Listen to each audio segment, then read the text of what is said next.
There was an orange candle burning in the trash can. That's the first thing I remember when I came home that night. My birthday candle. Still warm. Half melted. Nestled between a takeout box and a torn receipt. It smelled like citrus and cheap lies. I just stood there in the doorway, staring at it, wondering who throws out a candle that's only been lit once. She didn't hear me come in. I heard her upstairs, laughing on the phone. Too hard. Too light. The way she used to laugh when we first started dating. That kind of laugh you don't fake. That kind of laugh you don't waste on your husband anymore. I didn't move. I didn't even take my shoes off. I just stood there, holding a half-used roll of wrapping paper I bought on the way home because I was stupid enough to think she'd get me something. Anything. She didn't. Not a card. Not a joke. Not even a "hey, happy birthday." Instead, she yelled at me that morning for leaving a spoon in the sink. I apologized like I always do, too fast, too quiet. Then I tried to hug her. She pulled away and said, "You make everything heavy." Those 4 words haunted me the entire day. I skipped lunch.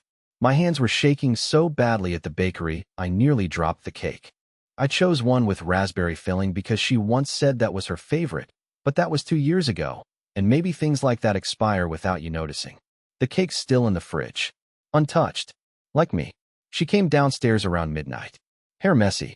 Wearing the necklace I bought her last Christmas. When she saw me on the couch, she flinched like I was the one who wasn't supposed to be there. Then she tried to smile. I didn't mean it like that earlier. I love you, okay? But it didn't sound like love. It sounded like strategy. And maybe that was the moment I knew. Not because of what she said, but because the orange candle never even made it to the table. I didn't sleep that night. I laid there on the couch, still wearing my jeans, my shirt wrinkled from where I kept clenching it over my stomach. My phone buzzed a few times, birthday texts from people I haven't seen in years, but I didn't respond. What was I supposed to say? Thanks. I spent my birthday counting crumbs on the floor and wondering if my wife still loves me. I kept thinking about that candle. It was such a small thing, but it stuck in my mind like a splinter.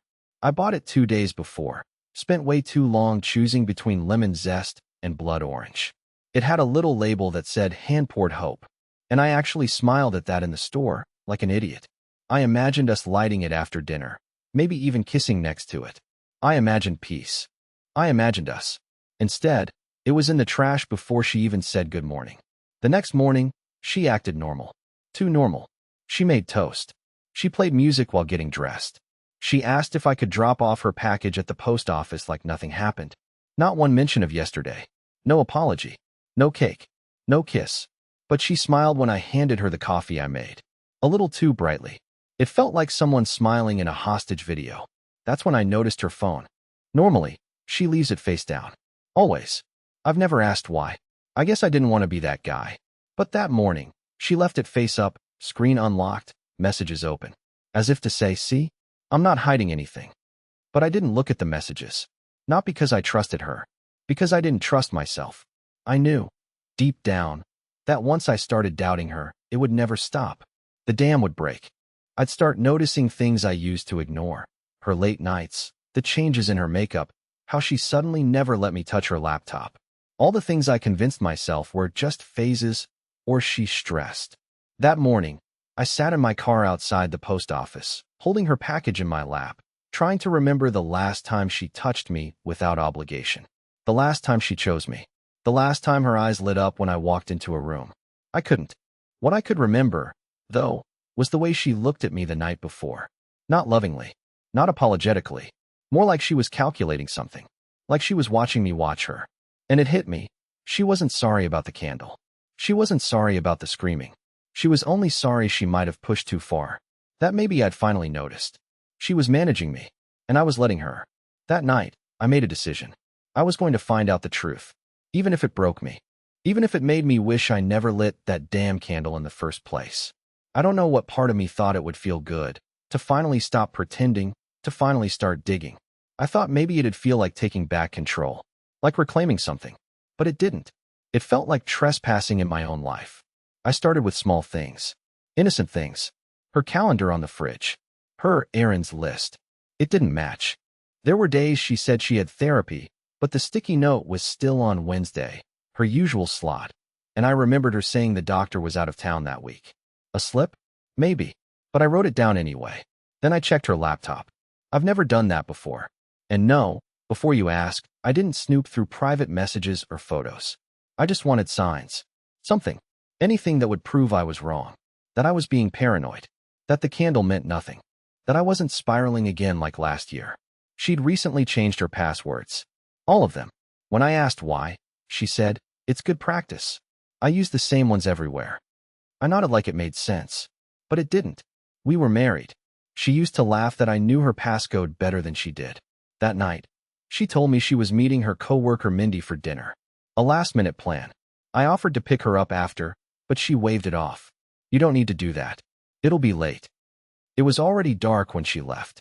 I stood by the window after the door shut, watching her taillights fade. I don't know what came over me. I grabbed my coat. I didn't have a plan.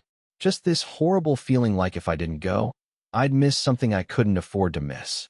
I drove around for a bit, then parked near the sushi place downtown. Her favorite. I told myself I was being stupid until I saw her car in the back lot. But here's the thing. She wasn't inside. I waited 15 minutes. 20. Maybe she was in the bathroom. Maybe she was just leaving. But the restaurant was practically empty, and every time someone came out, my stomach tightened like a noose. At some point I realized I was shaking. And then I heard it.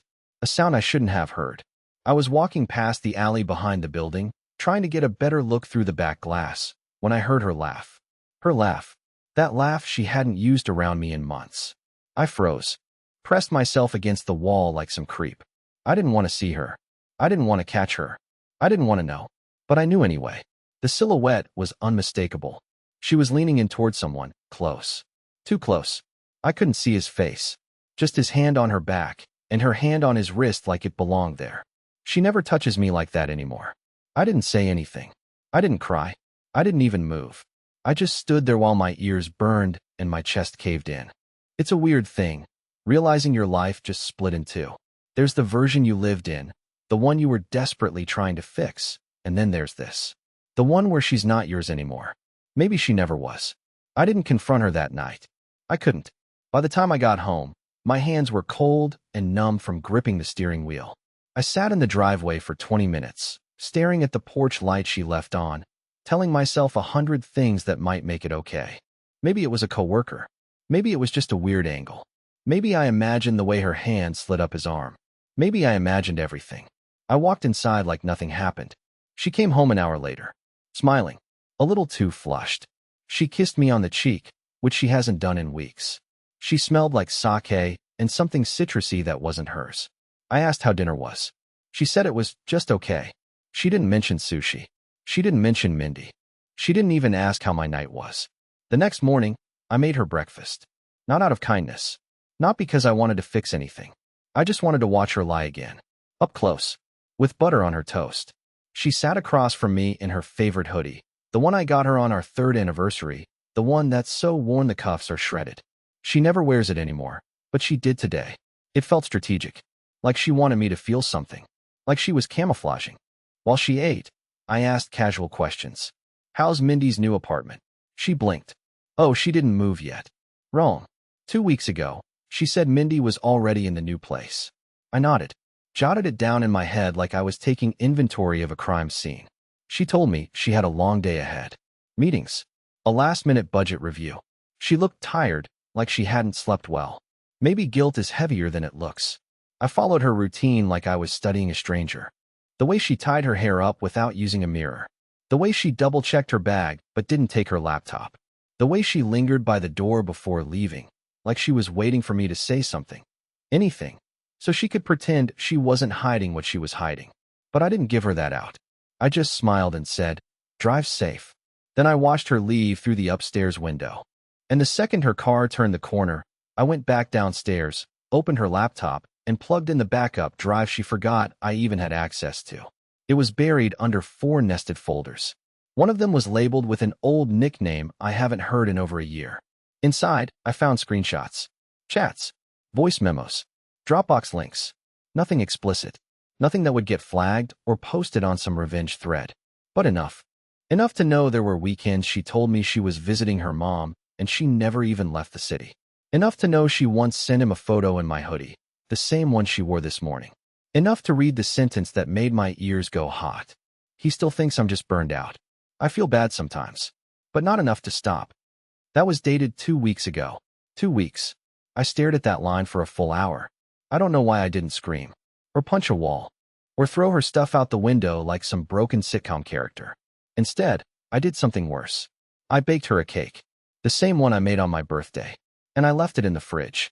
No note, no explanation, just a reminder. I know. She didn't touch the cake. For 2 full days, it sat in the fridge, unwrapped, uncovered, untouched. Each time I opened the door, I stared at it a little longer. Part of me wanted to throw it in the trash, just like she did with my candle. Part of me wanted her to find it smeared across her pillow. But the most dangerous part of me? It wanted her to ask about it. She never did. Instead, she tiptoed around me. Not literally, but emotionally. Her voice got sweeter. Her texts got more consistent. She started using my name in sentences again, like she was reminding herself I was still here. Hey, Liam, did you move the laundry?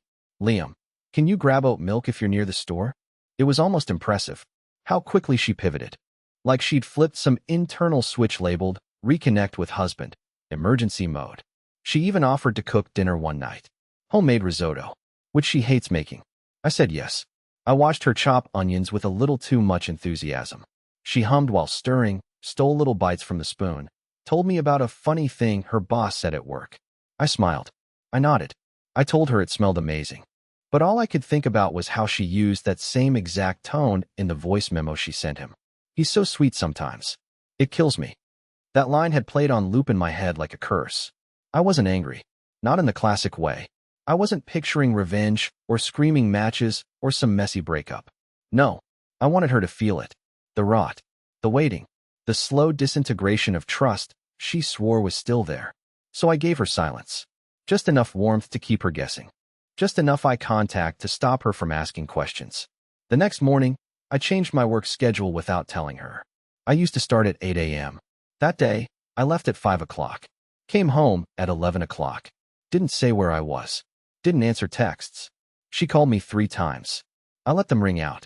When I finally walked through the door, she was on the couch, knees pulled up, eyes wide and red. Where were you? She asked. Her voice cracked. Out, I said, dropping my bag like it weighed 1,000 pounds. She paused, waited, hoping I'd fill in the blanks. I didn't. She bit her lip, looked down at the floor. Then she did something she hasn't done in months. She reached for my hand. I need to tell you something, she whispered. My heart did this horrible lurch in my chest. I knew what was coming, but part of me still prayed it would be anything else. A job loss, a medical scare, a breakdown, but not him. She looked up at me and said, I haven't been honest, and I hate myself for it. I didn't move. I didn't breathe, and I sure as hell didn't rescue her from what she had to say next. She didn't say his name. Of course she didn't. When she finally opened her mouth that night, her voice trembled just enough to seem real, but not so much that she lost control. It was the kind of crying you practice in the mirror, the kind you use when you want to look damaged, not guilty. She told me she was struggling. She said she's been disconnected lately, that she's been feeling things she doesn't understand.